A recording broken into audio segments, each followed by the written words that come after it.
টাটকা টাটকা পোকা পোকা আমগুলা খাবো। বৃষ্টির দিনে এমন টক পোকা আম খেতে আশা করি খুবই মজা লাগবে। আর এইদিকে হচ্ছে দেখি এটা কেমন হয়। চলো আমরা খাবার খাবো।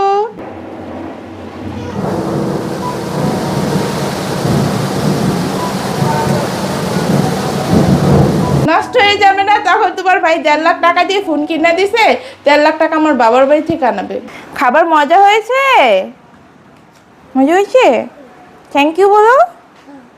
আসসালামু আলাইকুম everyone, welcome back to my another new daily blog. তো আমি কিন্তু রিসেন্ট সব ডেইলি ব্লগ দিতেছি। আমার ব্লগগুলো কেমন লাগে অবশ্যই কমেন্ট করে জানাবেন। আর আজকের ডেইলি ব্লগটা শুরু করার আগে আপনাদেরকে সুন্দর একটা জিনিস দেখাই। দেখেন কি সুন্দর ঘোলা হয়ে আছে আমার জানালাটা, আর বাইরে কি বৃষ্টি। আকাশ তো পুরা এমন কালো হয়েছিল এই ঝড়টা শুরু হওয়ার আগে। আমি তো ভাবছি আজকে মনে হয় আবার তুফান হবে। যাই হোক, তুফানটা একটু কম থাকলেও মানে বৃষ্টি অনেক। যাই হোক গাইস, এটা কি হইলো গাইস, বারবার না আমার এই জিনিসটা পড়ে যায়। আর আমার ক্যামেরাম্যান ওই দিক দিয়ে এদিক দিয়ে ঠাস ঠুস না করলে কি ভালো লাগে না তোমার? মানে মেজাজটি আমার খারাপ করে দেয়। ডেইলি কিছু না কিছু একটা ঠাস ঠুস করে আওয়াজ করবেই করবে। একটু সাবধানে ভিডিওটাও করে দিতে পারি না। সারাদিন আমি একটা ব্লগ করি, তাও কি মানে অনেক মুসরামুসরি করে, সেটা আমার একটু ঠিকমতো করে দিতে পারে না। ভাবতেছি যদি আমার ইনকামটা একটু বাড়তো। ইনকাম তো আমার একদমই নাই চ্যানেলে, তাইলে একটা ক্যামেরা মিনি আনতাম। আসলে ননদ তো ননদই, ননদ কি কখনো ভাবির ভালো সহ্য করতে পারে? আমার ননদ আমার ভালো সহ্য করতে পারে না, এই কারণে আমার এই ব্লগ ঠিকমতো করে দেয় না। এর থেকে ভালো আমি টাকা দিয়ে হচ্ছে ক্যামেরাম্যান আইনা রাখবো, যেমনি বলবো অমনি আমার কথা শুনবে। তো যাই হোক গাইস, আর হচ্ছে ভাবি হয়ে ননদের বদনাম না করি, এখন দেখাই আপনাদেরকে আমি কি মজার মজার খাবার রান্না করতেছি। এই যে দেখেন গাইস, এইদিকে আছে রোস্ট আর এদিকে আছে পোলাও।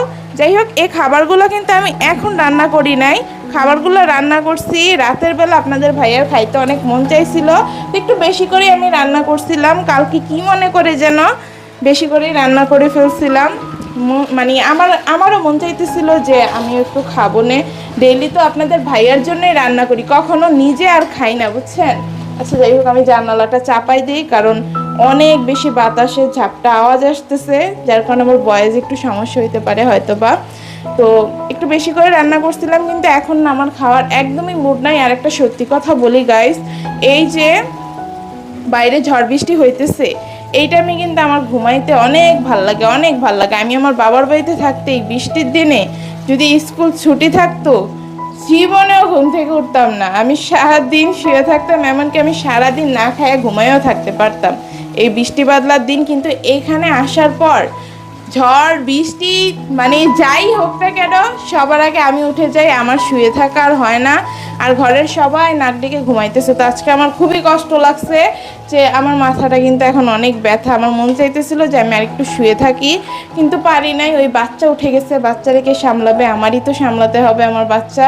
যাক, এই এত বেশি ধরা লাগবে না, ফোন একদম ভিজাই ফেলতেছে আমার। নষ্ট হয়ে যাবে না, তখন তোমার ভাই 1.5 লাখ টাকা দিয়ে ফোন কিনে দিছে, 1.5 লাখ টাকা আমার বাবার বাড়ি থেকে আনাবে। গাইস, বাইরে লাইট মারতেছে।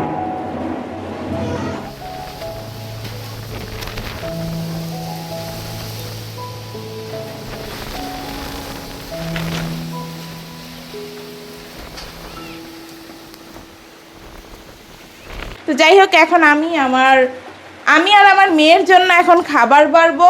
আর কাউকে আজকে খাবার দিব না। আজকে ঘরে কারোর কোনো খাবার নাই গাইস, কারণ কেউ হচ্ছে কি বলে, সবাই ঘুমাই আছে। আমার কথা কেউ চিন্তা করে না। আমার যে মাঝে মাঝে একটু বেশি ঘুমাইতে হয়, সব সময় তার শরীরের অবস্থা একরকম থাকে না, এটা কেউ বোঝে না। এই জন্য আজকে কাউকে আমি খাবার দিব না। তো গাইস, এখন আমার আর আমার মেয়ের জন্য মজার মজার খাবার বাড়া শেষ। আমরা মামি মিলে এখন আপনাদেরকে দেখিয়ে দেখিয়ে খাবো। চলো আমরা খাবার খাবো। তো এই তো গাইস, আমরা মামে এখন বৃষ্টির দিনে মজার মজার পোলাও রোস্ট খেতে বসে পড়েছি। এই নাও, খাবার মজা হয়েছে? মজা হয়েছে? থ্যাংক ইউ বলো। গাইস দেখছেন আমি মা হিসেবে কেমন, মেয়ে মুখে খাবার কথা বলতে পারে না, আমি ওকে বলতেছি খাবার মজা হয়েছে, আমাকে থ্যাংক ইউ বললো। আমি না সবসময় এরকম করি, আসলে এগুলা দুষ্টামি করে করি। বাচ্চাদেরও কিন্তু এইসব জিনিস অনেক বেশি পছন্দ।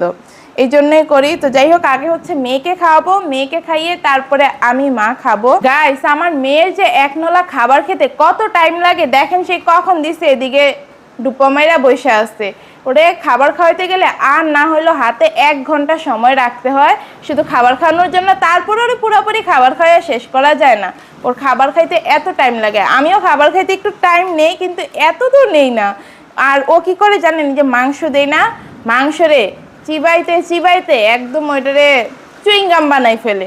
পরে না পাইরা ওরে হচ্ছে মাথার মধ্যে এমন করে একটা মারি, বলি যে এটা ফালাও, এটা ফালাইয়া আবার নতুন করে খাবার, ওইটা তোমার খাওয়া লাগবে না। তারপরে কি করে জানেন ওর কাহিনীটা, ও না পরে গিলা ফেলে। কি যে ভোগান্তি ভোগায় সব মানুষজনরা আমারে। যাই হোক, খাবার দাবার এত বেশি দেখানো যাবে না, কার আবার কখন নজর পড়ে যাবে। এমনি আমরা মানে অসুস্থ হইয়া মাও বইসা শুটকি হয়ে গেছি, মেয়েও আমার শুকাইয়া একদম দেখানোর কি অবস্থা, চেহারা টেহারা ছোট হয়ে গলাটা পর্যন্ত শুকাই গেছে আমার মেয়ের। তো যাই হোক, খাবার বেশি দেখাবো না, খাবারটা খাওয়া শেষ করে তারপরে ব্লগটা আবার শুরু করবো। আর বাইরে কি পরিমাণ বৃষ্টি আর আকাশ যে গুরুম গুরুম করতেছে, আপনারা হয়তো বা শুনতে পারতেছেন গাইস।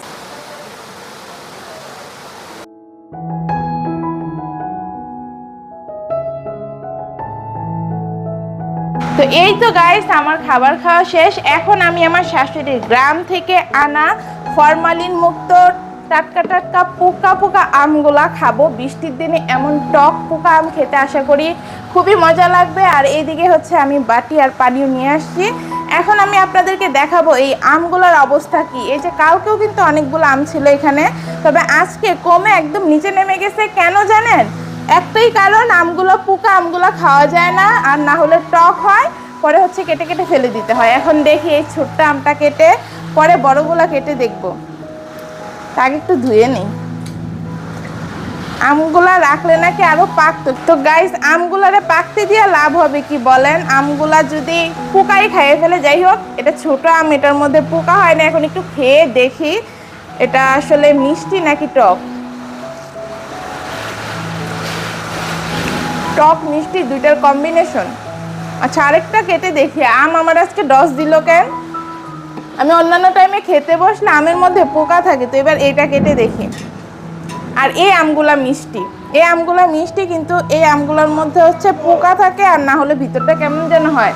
তো গাইস, আমগুলা না সবগুলোই আমারে ধোকা দিছে। তো আমি ভাবতেছি কি সবগুলো আমরে আমি হচ্ছে আপনাদের সামনে ক্যামেরায় দেখায় দেখায় তারপরে কাটবো, তাইলে হচ্ছে আমে আর পোকা থাকবে না, আমি আমগুলা সব শান্তিতে খাইতে পারবো। এই আমটাও মনে হয় ভালো। আসলে গাইস কি হইলো, আমি কালকে খাইতে বসছিলাম, বিশ্বাস করবেন না, আমি এতগুলো আম কাটছি, মানে একটা পরিমাণ বলি, 10টা আম কাটছি। 10টা আমের মধ্যে 6টাতেই ছিল পোকা, আর বাকি 5টা ছিল ভালো। আমগুলা যেইতে এখন কাটতেছি ভালো পড়তেছে, আমি সব কাটতে ফেলবো গাইস। কালকে আমি সবগুলো পোকা আম খাইছি, আমার যে কি দুঃখ লাগছে। এমন পোকা হয় যে কি বলবো গাইস, একদম কালো কালো হয়ে কালো পোকাগুলা বাইর হয়।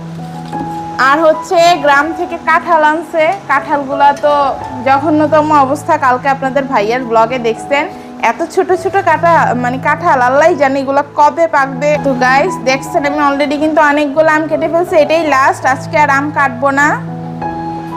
দেখি এটা কেমন হয়। গাইস, এটা কি অবস্থা!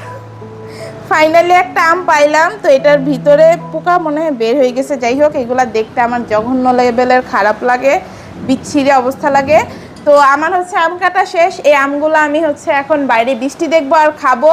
আর বাইরে এত পরিমাণে আজকে বিদ্যুৎ চমকাইতেছে, কালকেও কিন্তু অনেক বাতাস আসছিল, অনেক বৃষ্টি হয়েছে, তবে এইরকম বিদ্যুৎ চমকানি আজকে হঠাৎ করে আবার বিদ্যুৎ চমকানো শুরু হয়েছে। মানে বৃষ্টি যে একটু উপভোগ করব সেই উপায় আর নাই। তো গাইস, আজকে আর আপনাদেরকে বেশি কিছু দেখাতে পারলাম না, বাইরে অনেক ঝড় বৃষ্টি হচ্ছে, মেয়েকে একটু আমার সাথে সাথে রাখতে হবে। আর একটু পরে পরে যে আমার ডাক পড়তেছে সেটাও তো আপনারা দেখছেন, শ্বশুর আব্বা হচ্ছে আয়সা ডাক দিছিল, মানে এরকমই হইতেছে। তো এখন আমি যতই বলি না কেন সবার জন্য রান্না করব না, দেখতেছি যে রান্না করাই লাগবে, কারণ তো বুঝেনি সবাইকে তো না খাইয়ে রাখতে হবে না, মানে রাখতে পারবো না। যতই হোক আমি ছেলের বউ, আমার উপরে এই পুরো সংসারটা মানে একটা আশায় থাকে যে আমি সব কিছু করবো। তো এখন হচ্ছে আমার রান্নাবান্না করতে হবে। তো আজকের ব্লগে আপনাদেরকে রান্নাবান্না কিছু দেখাইতে পারলাম না। আর আমি ভাবতেছি রান্না করব নাকি ঘুমাবো, এত সুন্দর ঝুম বৃষ্টিতে আমার চোখে তো ঘুম ছাড়া আর কিছু আসতেছেই না। তো ভাবনা চিন্তা করে আপনাদেরকে জানাবো আজকে রান্না করলাম নাকি করলাম না। আর সবচেয়ে বড় কথা হচ্ছে আমার পেট, আমার মেয়ের পেট তো ভরে গেছে, এখন অন্য কারো চিন্তা করে কি করব। যাই হোক, এখন আমের মজাটা আগে নেই, তারপরে এইসব কিছু ভাবনা চিন্তা করা যাবে। তো আজকের ব্লগটা এখানেই শেষ করতেছি। সবাই ভালো থাকবেন। আর আমার ব্লগটা ভালো লাগলে অবশ্যই লাইক, কমেন্ট এবং চ্যানেল সাবস্ক্রাইব করে দিবেন। আর পরবর্তীতে কি নিয়ে ব্লগ চান সেটাও আমাকে কমেন্ট করে জানাবেন। আল্লাহ হাফেজ।